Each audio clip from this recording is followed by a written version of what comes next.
دیکھیں آیت اللہ خمینی صاحب جس طرح انقلاب لے کے آئے تھے آج سے 46-47 سال پہلے، اور جس طرح وہ جلا وطن رہے اور باہر بیٹھ کے انہوں نے جس طریقے سے سٹرگل کی اپنے ملک کے لیے، کیونکہ اس وقت ملک جو تھا ایران وہ انارکی تھی، اس میں مذہب سے وہ دور ہوتے جا رہے تھے اس وقت لوگ، اور جو ایک اسلام نے ہمیں سبق دیا ہے اس سے ہٹتے جا رہے تھے۔ ٹھیک، آیت اللہ خمینی صاحب نے جب فلائی کیا ہے ایران کے لیے، تو اس وقت کی وہاں کی جو گورنمنٹ تھی، شہنشاہ ایران اور اس کے سارے، وہ وہاں سے نکل گئے تھے۔ حالانکہ آیت اللہ خمینی نے تو اپنی زندگی کی پرواہ نہیں کی، ٹھیک، انہوں نے کہا میں جا رہا ہوں، اب انقلاب آ گیا۔ تو جب وہ وہاں انہوں نے لینڈ کیا تو دنیا ان کو ویلکم کرنے کے لیے آئی، اور جس طرح بڑا وہ گرینڈ ریسیپشن ہوا، میرا خیال ہے تاریخ میں نہیں۔ اور پھر آپ نے دیکھا کہ جس طرح انہوں نے چلائی، ملک کو چلایا، سب میں یونٹی دی اور اس کو آزاد کیا۔ وہاں پہ اور بھی جس طرح ہمارے مذہب کے اندر کئی لوگ، کوئی سنی ہے، شیعہ ہے، وہابی ہے، تو وہاں پہ انہوں نے اس تفرقے کو بھی انہوں نے کہا کہ جہاں پہ جن کی اکثریت ہے وہاں مسجد بنے، ہاں، یعنی اگر جہاں اہل سنت ہے وہاں پہ اہل سنت کی بنے، جہاں شیعہ ہے اور اکٹھے مل کے نماز پڑھیں، بالکل ایسا ہی پڑھ سکتے ہیں، ایسا ہی ہے۔ تو یہ امام خمینی نے ایک یونٹی کا سبق دیا، جو کہ عموماً میں نے اور اقلیتوں کے حقوق کے اوپر بھی انہوں نے کام کیا، ہیومن رائٹس پہ بھی کیا۔ اور جب وہ اب یہ ہم آ جاتے ہیں اس پہ کہ انہیں بے شک انفارمیشن دے دی گئی تھی، لیکن اس کے باوجود انہوں نے کیبنٹ کی میٹنگ بلائی ہوئی تھی، انہوں نے جرنیل بھی بلائے ہوئے تھے اور خود بھی، اور وہ کہہ رہے تھے کہ آپ وہاں پہ، لیکن وہ اسی اپارٹمنٹ پہ انہوں نے میٹنگ رکھی صحیح، جہاں پہ انہوں نے اٹیک کیا۔ تو اس لیے یہ قوم جو ہے پھر ایران اور مسلمان جو ہیں جاگے ہیں۔ ایک بندے کو پتہ بھی تھا کہ مجھے مارنے آ رہے ہیں، وہ کھڑے ہو گئے اور شہادت دی انہوں نے۔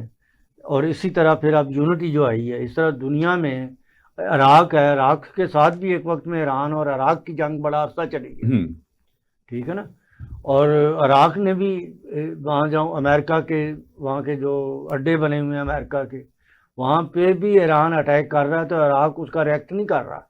صحیح، دیکھیں نا، یہ ایک کسی برے وقت میں کسی کا ساتھ دینا یہ بہت بڑی بات ہے۔ ہمیں صرف ایران کا جو ملک بھی ساتھ دے رہے ہیں نا، جن ملکوں کے اوپر بہت پہلے کوئی آپس میں کوئی ان کی کلیش بھی ہوا لیکن وہ ساتھ دے رہے ہیں۔ ہندوستان کے ساتھ ایران کے بہت اچھے تعلقات تھے، بلکہ ہمارا اس کے اوپر اعتراضات بھی ہمارے پاکستانی نہیں، وہ تو ہم ان کو آگاہ کرتے رہے کہ جی یہ آپ کے دوست نہیں ہیں، ہاں دوست، ہم تو وہی کہہ رہے ہیں نا کہ ہم ایران کو آگاہ کرتے رہے، لیکن وہ بار ان کی تعلق تھا۔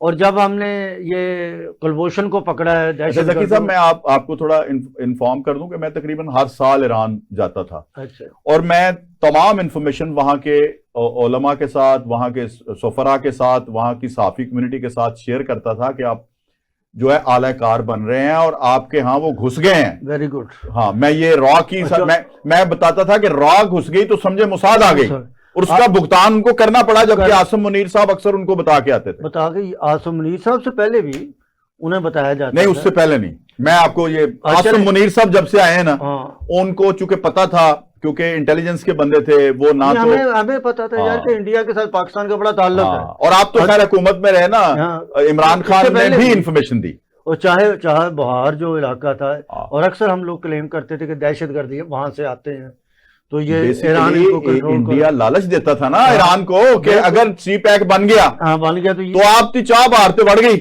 تو اس لیے ادھر سے آپ کے یو اے آپ کا مخالف، قطر آپ کے مخالف، اس معاملے میں ہمارے ہاں بلوچستان میں دہشت گردی میں ان کے شواہد پائے گئے ہیں ان کی مدد کے۔ مطلب یہ میں جو بات کر رہا ہوں میں تاریخ کی، بالکل بالکل میں ایگریڈ جو میں نے دیکھا اور میں نے سنا، میں نے پڑھا، یہ اس طرح تھا۔ میں نے انفارمیشن پلس کر دی، اور میں کئی دفعہ سوچتا تھا، ہاں بالکل آپ نے پلس کیا، میں یہ سوچتا ہوتا تھا اس وقت کبھی، آج سے 20 سال پہلے، کہ یار ایران ہمارا مسلمان ملک برادر ہے، یہ انڈیا کے ساتھ کیوں اس طرح کرتا ہے؟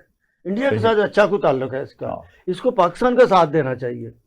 کلبھوشن جب پکڑا گیا تو اسی علاقے سے اس نے بتایا، نہیں اس پاسپورٹ اس کے پاس ایرانی تھا یار، کیا کرتے ہیں؟ وہ میں کہہ رہا ہوں نا کہ وہاں پہ ہی اس نے سارا ڈیرا اپنا بنایا ہوا تھا، اپنے دہشت گرد اپنے ارد گرد اکٹھے کیے ہوئے تھے جو بلوچستان کے اندر دہشت گردی کرتے تھے. ٹھیک ہے, بہرحال اللہ نے ان کو بھی عقل دی ہے, ایران نے بھی. اور آج مطلب پاکستان ان کے لیے سر توڑ کوششیں کر رہا ہے کہ کس طریقے سے. تو آپ اس طرح کیوں نہیں مثال دے دیتے؟ جی پتہ نہیں آپ اس کو کس طرح سے لیں, یہ عابدی صاحب وضاحت کر دیں گے.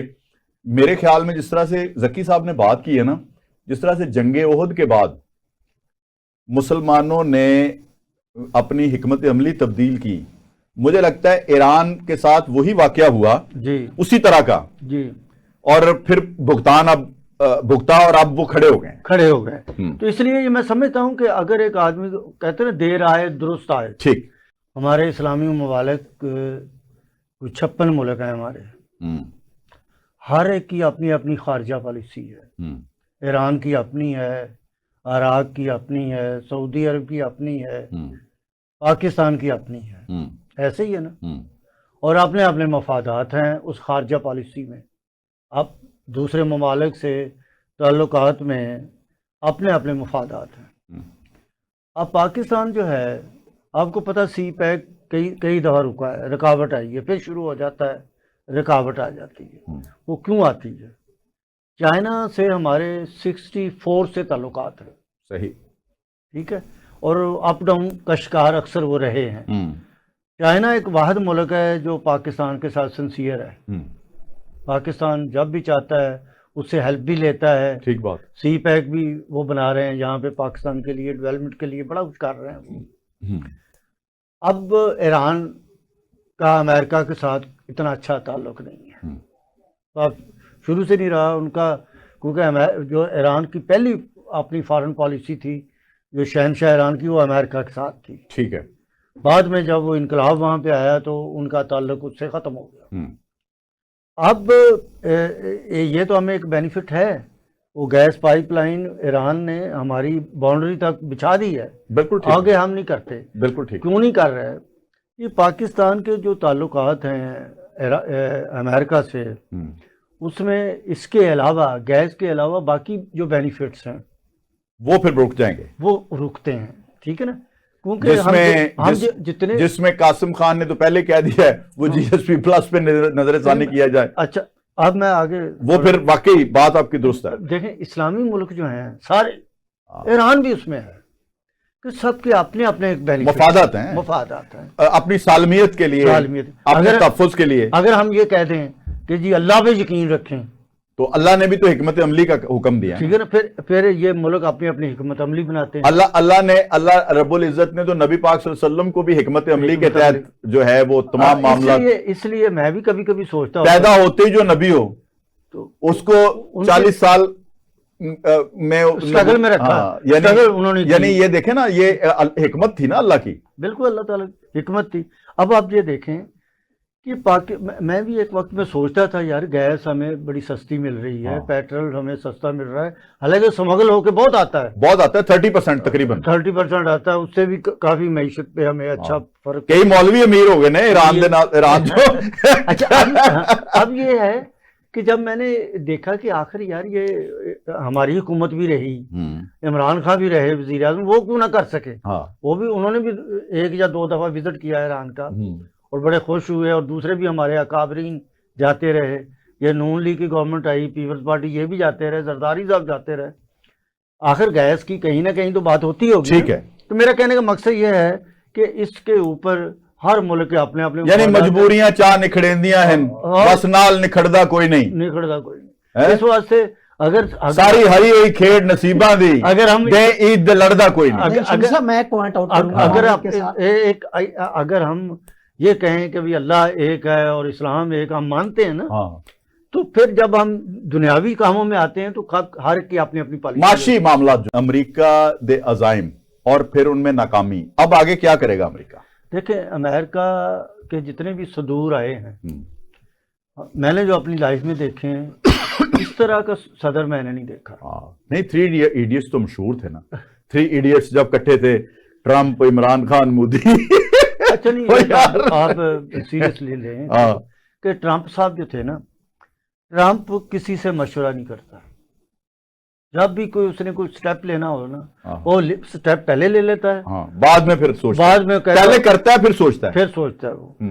یہ امریکہ کے لیے میں سمجھتا ہوں کہ اتنی لمحہ فکری ہے، لمحہ فکریہ بھی، اور اتنی مخالفت ہے نا اس کی، پریزیڈنٹ آف پینٹاگون سے مخالفت ہے، کانگریس سے مخالفت ہے، کیونکہ جتنے اس نے فوجی مروا دیے، اسلحہ تباہ کروا دیا، جہاز اڑوا دیے، تباہ ہو گئے پھر جہاز۔ مشیروں نے اس کو کہا کہ تیرا کام سفر ہو رہا ہے، امریکہ آگے بدن تو رک رہا ہے، جنگ روک۔